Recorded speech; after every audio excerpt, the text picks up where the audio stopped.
Financial markets में retail हिस्सेदारी बढ़ाने की दिशा में यह कदम उठाया गया है। आपको बता दें कि मार्च 2020 में यूपीआई लिमिट को 1 लाख से बढ़ाकर 2 लाख रुपए किया गया था।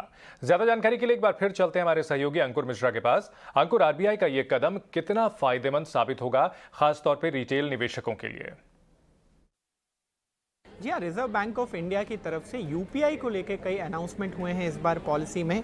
और जो सबसे पहला अनाउंसमेंट है वो ये रहा कि जो लिमिट होती थी, आप आईपीओ में अप्लाई करते हैं या आरबीआई की रिटेल डायरेक्ट प्लेटफॉर्म पर ट्रांजैक्शन करते हैं, तो वो अभी तक 2 लाख रुपए होती थी, उसको बढ़ाकर अब 5 लाख रुपए कर दिया गया है।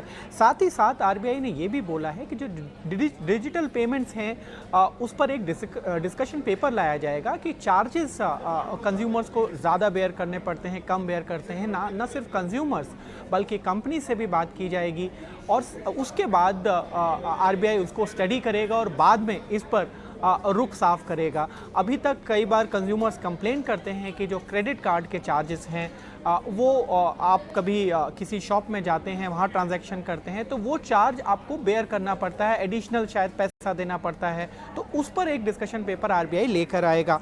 साथ ही साथ आरबीआई ने ये भी बोला है कि जो फीचर फ़ोन यूज़र्स हैं, यानी कि वो लोग जिनके पास स्मार्टफोन नहीं है, वो कैसे यूपीआई से पेमेंट कर सकें, इस पर आरबीआई के रेगुलेटरी सैंडबॉक्स स्कीम के तहत टेस्टिंग किए गए थे, जिसमें कुछ प्लेयर्स ने ये टेस्ट पास भी किया था। अब आरबीआई का कहना है कि फीचर बेस्ड फ़ोन पर यूपीआई ट्रांजैक्शंस लॉन्च कर दिए जाएंगे।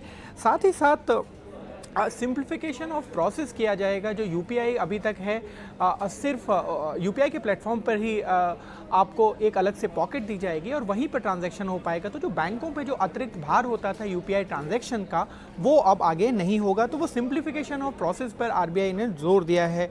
तो मोटे तौर पर आरबीआई ने इस बार की पॉलिसी पर यूपीआई ट्रांजैक्शन पर पुश दिया है। बहुत शुक्रिया अंकुर पूरी जानकारी के लिए। बैंक और एनबीएफसीज ने आरबीआई की पॉलिसी का स्वागत करते हुए कहा कि पॉलिसी में कंटिन्यूटी बनी हुई है, पॉलिसी उम्मीद के मुताबिक ही आई है।